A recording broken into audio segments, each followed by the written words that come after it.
राज्यात विधानसभा निवडणुकीची रणधुमाळी जोरात सुरू आहे। सर्वच राजकीय पक्षांकडून प्रचार सभा रॅली तसंच विविध कार्यक्रमांचं आयोजन केलं जातंय। जागा वाटपाबाबतही महाविकास आघाडी आणि महायुतीमध्ये चर्चा अंतिम टप्प्यात पोहोचल्याची माहिती आहे आणि आता डोळे लागले ते विधानसभा निवडणूक कधी होणार याकडे। नोव्हेंबर महिन्यात महाराष्ट्र विधानसभेची निवडणूक होईल असा अंदाज अनेकांनी वर्तवला। निवडणूक आयोगाकडूनही त्यासाठीची कार्यवाही सुरू झाल्याचं दिसतंय। ही निवडणूक निपक्षपातीपणे पार पडावी यासाठी राज्य निवडणूक आयोगाने पूर्ण तयारी केलेली आहे। राज्यात काही संवेदनशील क्षेत्र असून त्यांचा निवडणुकी संदर्भात घ्यावयाचा आढावा घेण्यासाठी केंद्रीय निवडणूक आयोग 27 आणि 28 सप्टेंबर असा 2 दिवस महाराष्ट्र दौरा करतायत। या दौऱ्यात राज्यातील 288 विधानसभा मतदारसंघांचा आढावा घेतला जाणार आहे। केंद्रीय निवडणूक आयोगाच्या या दौऱ्यानंतर निवडणूक कधी आणि कशी होणार हे स्पष्ट होईल। पण त्याआधी आयोगाकडून नेमके काय संकेत मिळाले आहेत? विधानसभा निवडणूक 2 टप्प्यात होणार की एका टप्प्यात होणार? चर्चा नेमकी काय आहे हे आपण या व्हिडिओतून जाणून घेणार आहोत। नमस्कार, मी Madhuri Kumkar, for the people news मध्ये आपलं स्वागत। व्हिडिओला सुरुवात करण्यापूर्वी आपण चॅनलला सबस्क्राइब करा, लाईक व फॉलो जरूर करा। महाराष्ट्र विधानसभेची मुदत ही 26 नोव्हेंबर 2024 पर्यंत आहे। त्याआधी राज्यातील विधानसभेची निवडणूक होऊन नवीन सरकार अस्तित्वात आलं पाहिजे। ही तारीख पाहता राज्य निवडणूक आयोग त्या दृष्टीने कामाला लागले असं दिसतंय।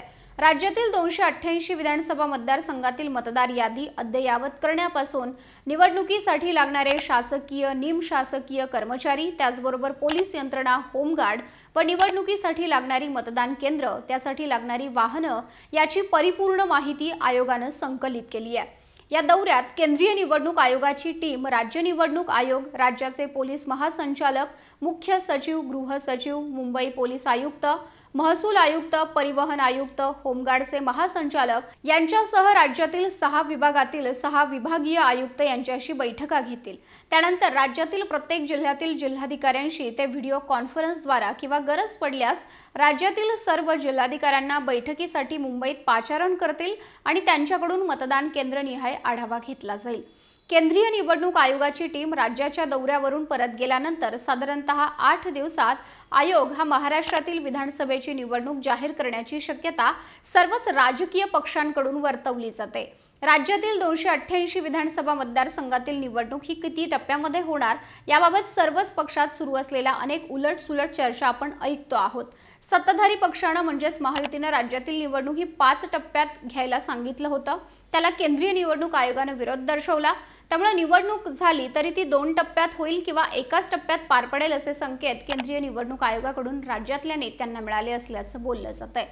जर केंद्रीय निवडणूक आयोगाने महाराष्ट्र विधानसभा निवडणूक 2 टप्प्यात घ्यायचं ठरवल्यास 13 नोव्हेंबर आणि 16 नोव्हेंबर 2024 अशा 2 टप्प्यात मतदान होऊ शकतं।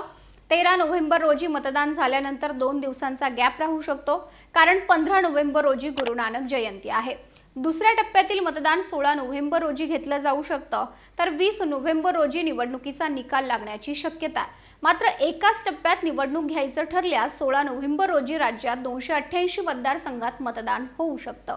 राज्यातील 288 विधानसभा मतदारसंघात एकाच टप्प्यात निवडणूक पार पाडण्यासाठी केंद्रीय निवडणूक आयोगाला महाराष्ट्र शेजारील गोवा, कर्नाटक, आंध्र प्रदेश, मध्य प्रदेश, गुजरात या राज्यातून अतिरिक्त पोलीस बळ व राज्य राखीव पोलीस दलाच्या तुकड्या बोलवाव्या लागतील।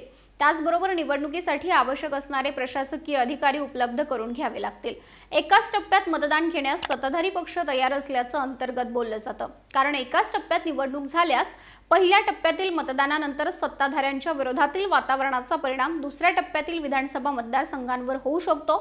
लोकसभा निवडणुकीवेळी महाराष्ट्रात 19 एप्रिल, 26 एप्रिल, 7 मे, 13 मे आणि 20 मे अशी 5 टप्प्यात निवडणूक पार पडली होती। त्यामुळे कमी अधिक मतदानाचा टक्का कोणाच्या पथ्यावर अशा अनेक चर्चा रंगल्या होत्या।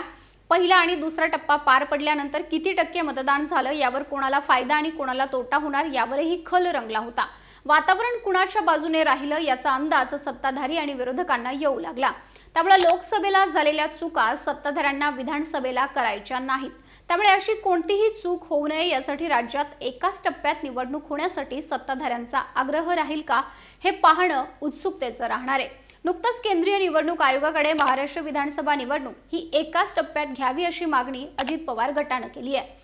असं असलं तरी आता केंद्रीय निवडणूक आयोगाच्या दौऱ्यानंतरच राज्यात विधानसभा निवडणुकीसाठी किती टप्प्यामध्ये मतदान होणार हे स्पष्ट होईल। तुम्हाला याविषयी काय वाटतं? किती टप्प्यात मतदान घ्यायला हवं? तुमचं मत व्हिडिओच्या खालील कमेंट बॉक्समध्ये लिहा आणि YouTube, Facebook व Instagramवर फॉर द पीपल न्यूज चॅनलला सबस्क्राइब करा, लाईक व फॉलो करायला विसरू नका।